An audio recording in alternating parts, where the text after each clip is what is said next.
रंगल बाटे, तीन रंग में रंगल बाटे, कहेला सब लोग तिरंगा, सबसे प्यारा बाटे भैया अपने देश के झंडा।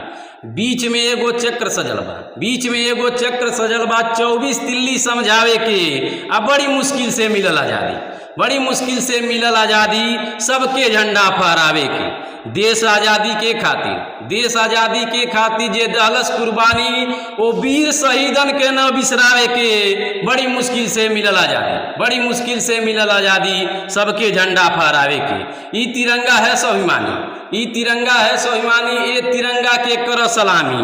आज़ादी के ई पावन पर्व, आज़ादी के ई पावन पर्व, मिलजुल सबके मनावे के, बड़ी मुश्किल से मिलल आज़ादी, बड़ी मुश्किल से मिलल आज़ादी, सबके झंडा फहरावे के, घर घर झंडा फहरावे के।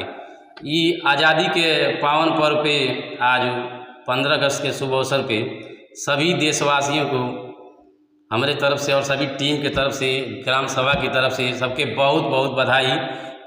आज इस स्वतंत्रता दिवस के बारे में हर लोग के जानकारी बा, कुछ बताए की जरूरत नहीं है, लेकिन बहुत ही गर्व के बात बा हम सबन करती।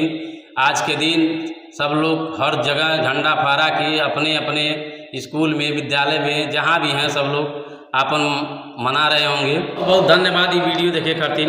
ये कविता कैसन लगल आप लोग सब लोग कमेंट कर जाइए, और अच्छा लगे तो शेयर करी, लाइक करी, और जे भी नया देखता ये कविता के तो पेज के जरूर फॉलो करी।